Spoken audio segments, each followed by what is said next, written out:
Hey rockers, welcome back to the channel. I appreciate you checking out this video, and if you wouldn't mind taking a second to subscribe to the channel, maybe leave a thumbs up or a like at the end and a comment if you so desire, that would be cool. So I'm coming back to give another tale about GG Allin. So many people saying, more GG stories, bloody, more GG stories. I get it, man, and I'm happy that you guys are into the tales, and thanks.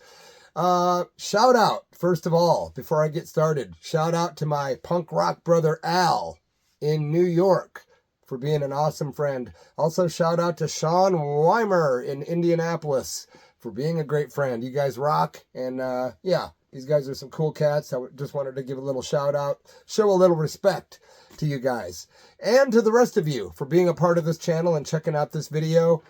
Much gratitude. So look, man, I got so many disclaimers to make.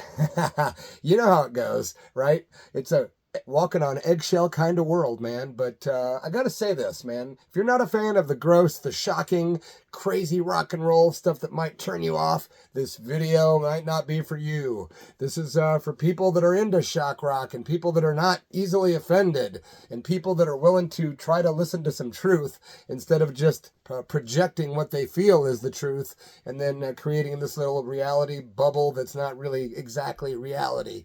Today we're going to talk about GG Allin and Allan Coe. Bing, bing, bing. I can hear red lights going off in people's heads. So many people just despise Allan Coe, and GG, but at the same time, both these guys have big fan bases too. First of all, let's get one thing out of the way. Allan Coe is not a racist. I've met the guy and seen the guy perform 19 times. Trust me, man, I wouldn't defend somebody if I didn't know what I was talking about. He's not a racist. He himself says he's not. The deal is back in 1978, Allan Coe got paid a lot of money from the publisher of Easy Riders magazine, and I think the guy might have been the owner of High Times. I could be wrong about that. But the Easy Riders cat paid Allan Coe a substantial amount of money back in 78, which would be worth a lot today, right? To do an X-rated album. So he did an album called Nothing Sacred.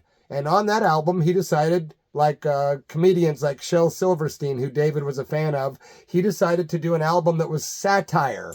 But everybody missed the joke, missed the point of it being satire, and the guy's reputation went, meow. Look, Allan Coe is an outlaw. This guy spent more time in prison than any other musician I've ever heard of. The guy was the president of the Outlaws Motorcycle Club down south. The guy, he's just a legend, but he's also very, very misunderstood. Allan Coe is not a racist, though. Now, I will admit, yes, his album, Nothing Sacred, is full of all kinds of very obscene things. And then, to put the icing on the cake, he really did himself in when he put out the 1982 Underground album, right? It's just no holds barred, man. And a matter of fact, I wrote down a comment because it was reviewed by Neil Strauss in the New York Times. And he actually says that the album, quote, is amongst the most racist, misogynist, homophobic, and obscene songs ever recorded by a popular songwriter. Okay? I can't argue with Neil. But you got to step outside the self-created projection bubble of misunderstanding, right? David wrote those songs as satire. He has stated it for the record. Anyone that knows the guy or has met him knows it's satire. It's kind of like going to see a good comedian like George Carlin or Sam Kinison or Richard Pryor, Lenny Bruce, people that say things that make you uncomfortable. But I'm just going to tell you right now, and I'm going to end this rant by saying Allan Coe is not a racist. For those of you watching that disagree, we have to agree to disagree, man. That's all there is to it. I'm gonna, I didn't want to really know if I should do this video because of so many people freaking out over Allan Coe. But I figured, hey, if you're watching for the GG reasons, you're surely not going to be offended by a Allan Coe tale, right? Anyway, David did those Underground and the Nothing Sacred album, and they were highly controversial. It really screwed up his career. The guy is one of America's best songwriters. I mean, You Never Even Called Me By My Name, which was actually written by Steve Goodman and John Prine, but Allan Coe twisted it around, added stuff to it, and that was a big hit for Allan Coe back in 1975. And of course, David wrote Take This Job and Shove It for Johnny Paycheck, which was a hit for Johnny Paycheck in 1977. What else can I say? Oh, by the way, the drummer on the Underground album by David Allan Coe is a black gentleman by the name of Kerry Brown. Kerry Brown's father is legendary musician Gatemouth Brown. Also, David Allan Coe was really good friends with Screamin' Jay Hawkins, who he was in prison with, and when he got out of prison, he had been encouraged by the legendary Screamin' Jay Hawkins to go to Nashville because he was so talented. He said, go there and put out an album, man, and he helped him write stuff in prison and lyrics and whatnot, and David did just what Screamin' Jay Hawkins said, and he went to Nashville, released his first album in 1970 called Penitentiary Blues, and my friends, if you haven't heard that album, you've got to hear it, man. It's a killer album. So this video is about GG Allin and when him and David Allan Coe kind of collided. Here's the deal. I toured with GG, knew the guy since 1983. We toured together, rode Greyhound buses together. We talked on the phone a lot, and we were pen pals. So we were constantly in touch. GG was a huge music fanatic. He knew a lot about music. He was a big fan of music, just like you and me, and he knew a lot of facts about all kinds of genres. He was very much a fan of country music. He loved Hank Williams, he loved Hank Jr., and as a matter of fact, for those of you who don't know, he took a couple of Hank Williams Jr. songs and made them his own on his 1985 You'll Never Tame Me album. Yeah, man, Family Tradition and Women I've Never Had. GG changed those songs into, well, I Want to Blank Women I've Never Had. And then he did, instead of Family Tradition, he did Scumfuck Tradition. So those were Hank Williams Jr. songs, though, that, you know, they inspired that guy, and he used the melodies and made his own lyrics and gave him new titles. By the way, I'm a big fan of You'll Never Tame Me. I think it's one of GG's definitely one of his best albums, for sure. I love it. It came out on cassette tape originally in 1985. And in 1981, I was given a copy of David Allan Coe's Long Hair Redneck album, and it's right behind me. And it's autographed by the man David Allan Coe, too. My crazy friend Rick Grant, rest in peace, and I do mean off the walls crazy. I've got stories to tell you guys about Rick Grant and why he ended up in so many mental hospitals and prisons. But Rick Grant gave me this record, and I was like, who's David Allan Coe? It was like 1981. I was a teenager, and I loved it. I was like 14, 15, and I loved this record, Long-Haired Redneck, right?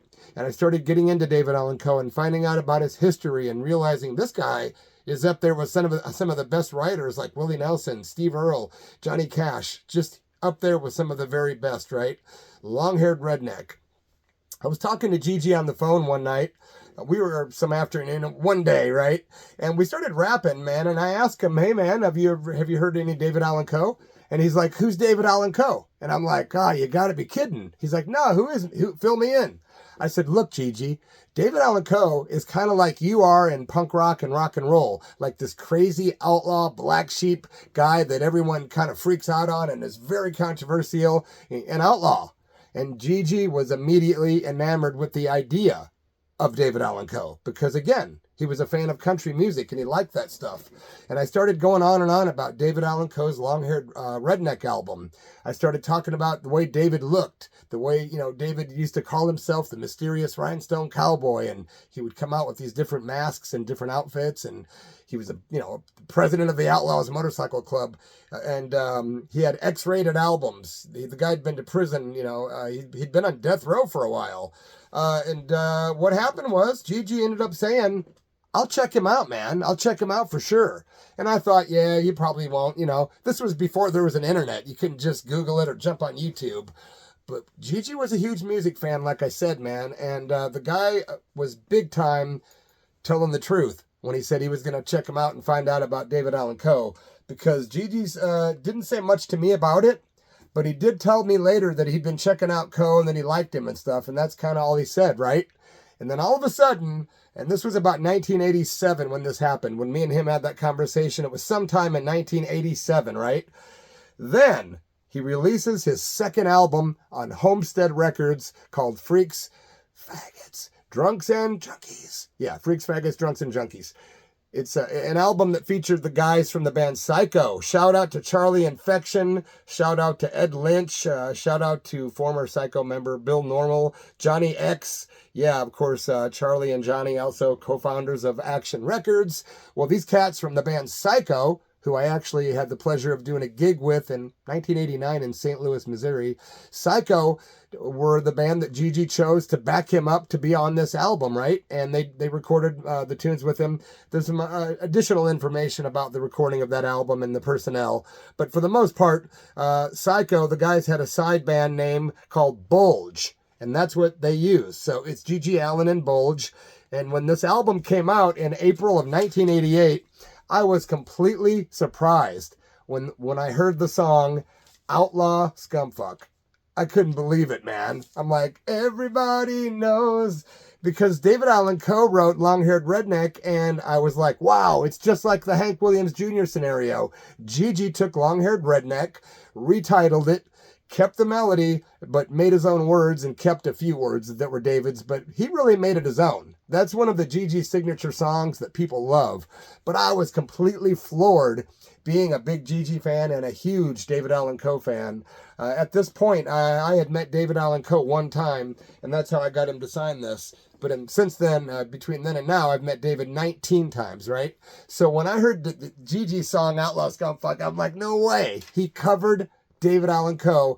That was one of the most hardcore things he ever did, because like I say, David's not exactly somebody that you would expect anyone to cover, but it was so perfect that the king of scum rock, the most outrageous, crazy, unconventional, extreme rocker of all time, covered the most extreme country artist of all time.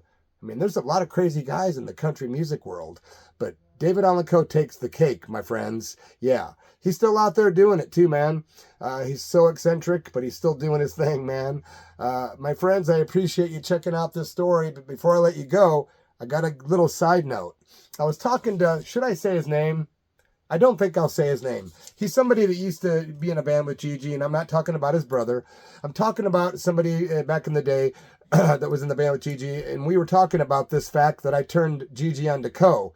And this guy says, well, I find that hard to believe, because GG was a very big music fan and was like a walking encyclopedia about rock and roll.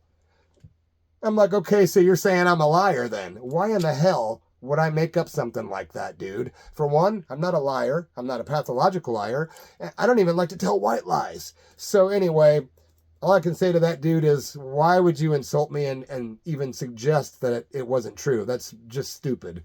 There's somebody else that I actually kind of introduced GG to that I'll talk about on another video down the road, but his first name is John. Anyway, my friends, thanks for being here. Long live the music and memory of GG Allin. To all the fans, I appreciate you guys being here. I appreciate you checking out the videos when I make them. And I definitely have more stories. I think the next story I'm going to do is going to be a follow-up to the OK's Corral video that I did about GG in Wisconsin. And the night after that, he played at the Exit Club in Chicago. I think I'm going to talk about that one, perhaps. Yeah. Thank you to Mike Murph Merifern from Kenosha, Wisconsin, former singer of so many good bands like U.S. Distress and others. But he suggested that, hey, remember Bloody? He played the Exit Club the night after OK's Corral. I'm like, that's right.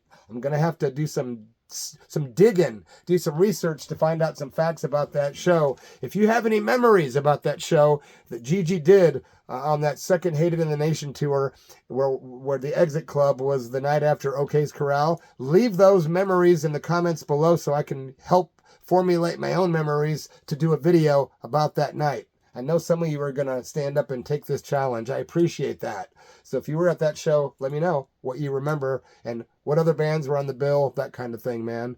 All right, my friends, once again, please subscribe, like, share, and all that good stuff. Rock and roll, my friends. Cheers.